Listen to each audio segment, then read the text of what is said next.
Imagine করুন আপনি একটা সিরিয়াস রোগে আক্রান্ত এবং প্রচণ্ড স্ট্রাগল করছেন। আপনি ডক্টরের কাছে গেলেন, ডক্টর বললেন শুধু ওষুধই একমাত্র ভরসা। বাড়ি ফিরে তাই আপনিও এবার একটু নিশ্চিন্ত হলেন এবং আপনি নিজেও মনে করলেন যে আপনি কিছুটা সেফ। কিন্তু প্রশ্ন হচ্ছে, আপনি যে ওষুধগুলো খাচ্ছেন সেগুলো যদি ফেক হয়, গতকাল রাত্রে আপনি যে ট্যাবলেটটা খেলেন সেটাই যদি নকল কোম্পানির হয়, যেরকমটা মধ্যপ্রদেশের ছিন্দওয়াড়াতে হয়েছিল। প্রায় ১১ জন শিশুর মৃত্যু হয়েছিল নকল ওষুধ খেয়ে, যার মধ্যে রাজস্থানের ২ জন এবং মধ্যপ্রদেশের ছিন্দওয়াড়াতে ৯ জন।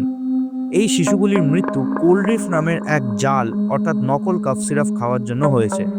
যদিও এই ঘটনাটার ওপর এখনও তদন্ত চলছে, এইটা বেশ বড় ঘটনা এবং এই ঘটনাটা ভিডিওতে পরে আবার আলোচনা করব, তাই সঙ্গে থাকুন। মধ্যপ্রদেশ এবং রাজস্থান ছাড়াও ভারতের অনেক জায়গায় যুক্ত রয়েছে নকল ওষুধের কারবারের সাথে। তাই এই সব কিছু নিয়েই আলোচনা হবে আজকের এই ভিডিওতে। তাই আপনাদের অনুমতি নিয়ে ভিডিও শুরু করা যাক।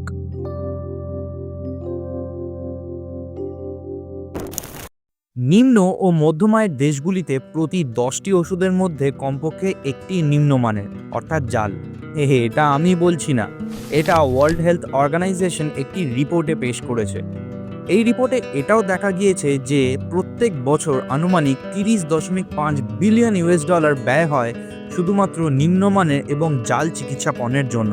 1 বিলিয়ন ডলারের মূল্য বর্তমানে ভারতীয় টাকায় হয় প্রায় 8,879,40,00,000 টাকা। তাহলে 30.5 বিলিয়ন মার্কিন ডলারের মূল্য ভারতীয় টাকায় কত হবে, সেটা আপনারা কমেন্ট করে অবশ্যই জানাবেন। আয়তনের দিক থেকে দেখতে গেলে ভারতের ফার্মা ইন্ডাস্ট্রি বিশ্বের তৃতীয়। সামগ্রিক পণ্য রপ্তানিতেও ওষুধ পণ্যের অবদান 8%। আর আমাদের ভারতবর্ষের জিডিপিতে ফার্মা ইন্ডাস্ট্রি বা ওষুধ শিল্পের অবদান প্রায় 2%। তাহলে আশা করি বুঝতেই পারছেন যে ফার্মা ইন্ডাস্ট্রির গুরুত্ব আমাদের ভারতবর্ষে কতখানি।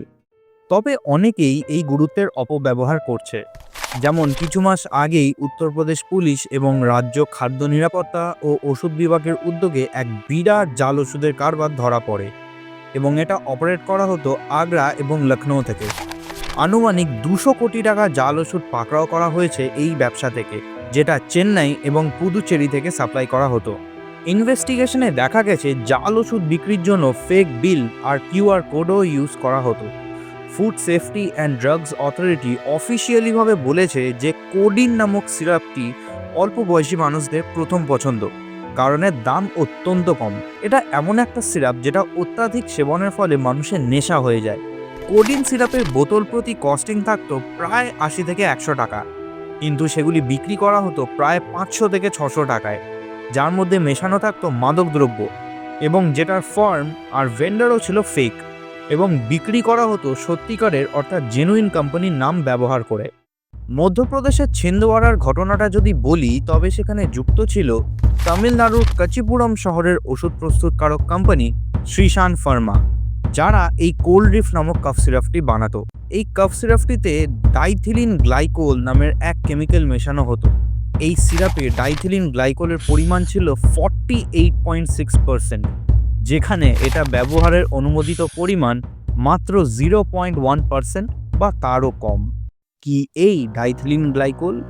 ডাইথিলিন গ্লাইকোল এবং ইথিলিন গ্লাইকোল হলো এক প্রকার শিল্পজাত দ্রব্য যা অ্যান্টিফ্রিজ, দেওয়ালের রং এবং ব্রেক ফ্লুইড এবং প্লাস্টিক তৈরিতে ব্যবহার করা হয়। এগুলি কখনোই ওষুধের জন্য নয়। প্রায়শই দুর্বল তদারকির কারণে বা সরবরাহকারীদের সস্তা শিল্প গ্রেড উৎপাদন ব্যবহারের কারণে কখনো কখনো ফার্মাসিউটিক্যাল উপাদানগুলিকে দূষিত করে। শরীরে প্রবেশ করে ডাইথিলিন গ্লাইকোল এবং ইথিলিন গ্লাইকোল বিষাক্ত যৌগে ভেঙে যায়, যা কিডনি, লিভার এবং নার্ভাস সিস্টেমের মারাত্মক ক্ষতি করে।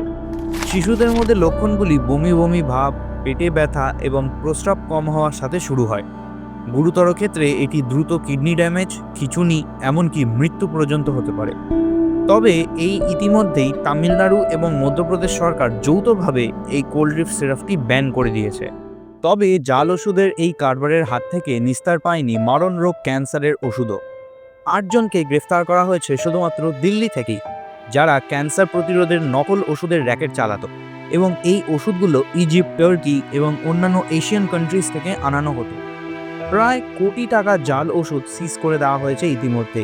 তবে এই র্যাকেটের মাস্টারমাইন্ড হলেন 41 বছর বয়সী নবীন আরিয়া, যে একজন পিএইচডি স্কলার এবং ল গ্র্যাজুয়েট, যে কিনা দিল্লির চাঁদনি চক এরিয়ায় ভাগীরথ প্যালেসে 4 বছর ধরে একটা দোকান চালাতো।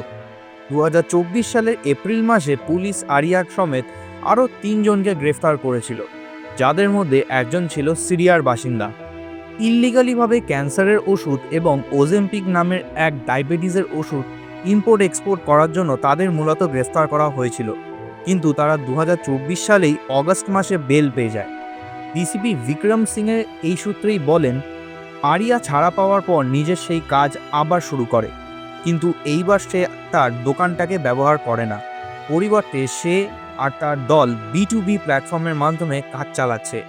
তদন্তে দেখা গেছে সাধারণত যে ওষুধগুলোর দাম 1 লাখ থেকে 3 লাখ টাকা, সেগুলো এনারা 30,000 থেকে 50,000 টাকায় বিক্রি করছে, যার মধ্যে বেশিরভাগ ওষুধই আনরেজিস্টার্ড, আনঅথরাইজড কিংবা লেবেলে ভারতে বিক্রয় নয়ের জন্য লেখা। জাল ওষুধের এই ঘটনার অন্ত নেই মিত্র। আর এই ঘটনা যে শুধুমাত্র ভারতে হয়েছে তা কিন্তু নয়। 2022 সালে গাম্বিয়াতে 70 জন শিশুর মৃত্যু হয়েছিল কাফ সিরাপ খাওয়ার ফলে।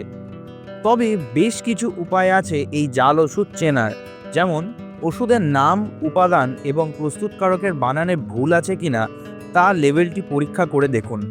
সাধারণ ভুলও একটি জাল ওষুধের ইঙ্গিত দিতে পারে। যদি আপনার ওষুধ হঠাৎ আকার, আকৃতি বা রঙে ভিন্ন দেখায়, তাহলে সতর্ক থাকুন। যদি আপনি কোনো পরিবর্তন লক্ষ্য করেন, তবে সর্বদা আপনার ডাক্তার বা ফার্মাসিস্টের সাথে পরামর্শ করুন। আগে কেনা ওষুধের সাথে প্যাকেজিংয়ের তুলনা করুন। ফন্ট, বানান এবং রং দেখুন। নকল ওষুধে প্রায়শই উল্লেখযোগ্য ভুল থাকে। এক্সপায়ার্ড ওষুধ নিম্নমানের বা নকল পণ্যের ইঙ্গিত দিতে পারে। নিশ্চিত করুন যে ব্যাচ নম্বরটি স্পষ্টভাবে লেখা আছে কিনা এবং প্যাকেজিং আর ওষুধের পাতা উভয়ের সাথেই সেই নম্বর মিল খাচ্ছে কিনা। যদি না মেলে, তবে সেটা জাল ওষুধ হতে পারে। সর্বদা সিল করা ওষুধের স্ট্রাইপ কিনুন, যেখানে ওষুধের ডিটেলস খুব ভালো করে লেখা রয়েছে। খোলা ওষুধ কেনা সর্বদাই ঝুঁকিপূর্ণ হতে পারে। তবে বর্তমানে সরকার এখন প্রথম 3টি ওষুধ ব্র্যান্ডের প্যাকেজিংয়ে একটি QR কোড থাকা বাধ্যতামূলক করেছে। এটি স্ক্যান করুন। যদি ওষুধের ডিটেলস মিল না হয় বা না দেখায়, তাহলে ওষুধটি জাল হতে পারে। তাই নিজেও সাবধান থাকুন এবং অন্যকেও সাবধান করতে ভিডিওটি অবশ্যই শেয়ার করুন। ভিডিওটি আপনার ভালো লেগে থাকলে অবশ্যই নিচে একটি কমেন্ট করবেন। Stay safe, stay healthy. জয় হিন্দ।